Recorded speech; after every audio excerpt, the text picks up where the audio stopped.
வணக்கம் மக்களே. இன்னைக்கு விடிஞ்சா சமையல் சேனலில் சுண்டக்காய் காரக்குழம்பு எப்படி வைக்கிறது பார்க்கலாமா? சட்டியில் 3 கரண்டி அளவு நல்லெண்ணெய் ஊற்றிக்கணும். செக்கு எண்ணெயாக இருந்தால் இன்னும் நல்லா டேஸ்ட்டாக இருக்கும். எண்ணெய் காஞ்சதும் கடுகு, வெந்தயம், சீரகம், வடகம் இதெல்லாம் போட்டு தாளிச்சிக்கணும். கடுகெல்லாம் நல்லா பொரிஞ்சு வந்தோடனே ஒரு கைப்பிடி அளவு பூண்டு உரித்து வச்சதை போட்டுக்கணும்.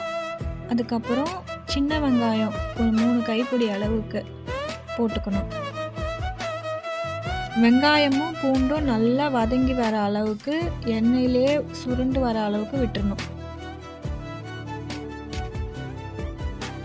அதுக்கப்புறம் சுண்டைக்காவை மேலே இருக்க காம்பை கிள்ளிட்டு இந்த மாதிரி கவரில் போட்டு நல்லா இடித்து 1க்கு 2 இடித்து எடுத்துக்கணும். அதுக்கப்புறம் தண்ணியில் போட்டு கழுவிட்டு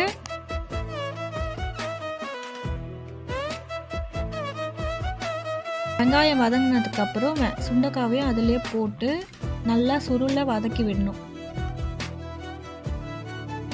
அதுக்கப்புறம் ஒரு எலுமிச்சைப்பழம் அளவுக்கு புளி எடுத்து நல்லா கரைச்சி இந்த மாதிரி வடிகட்டி வச்சுக்கணும்.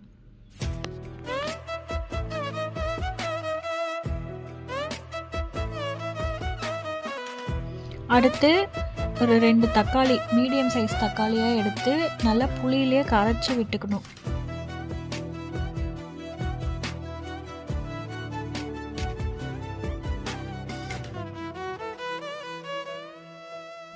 அடுத்து குழம்புக்கு தேவையான கல்லுப்பு போட்டுக்கணும்.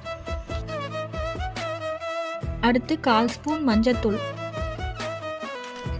ஒரு 2 பெரிய ஸ்பூன்னு குழம்பு மிளகாத்தூள்.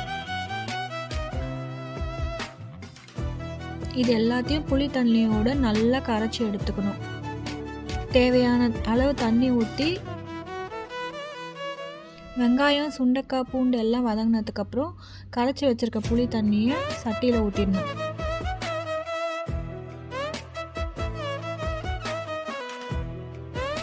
நல்லா கலரி விட்டு மூடி போட்டு ஒரு 15 நிமிஷம் ஸ்லோ ஃப்ளேமில் வச்சு கொதிக்க விட்டுடணும். 15 நிமிஷம் கழித்து மூடி திறந்து பெருங்காயத்தூளை தூவி விட்டு நல்லா கலரி விட்டு திருப்பியும் கருவேப்பிலை போட்டு மூடி போட்டு ஒரு 5 நிமிஷம் சிம்லே வச்சு கொதிக்க விடணும். 5 நிமிஷம் கழித்து மூடி திறந்து பார்த்தா எண்ணெய் பிரிஞ்சு வந்துருந்ததுன்னா கொத்தமல்லி போட்டால் குழம்பு ரெடி. நன்றி.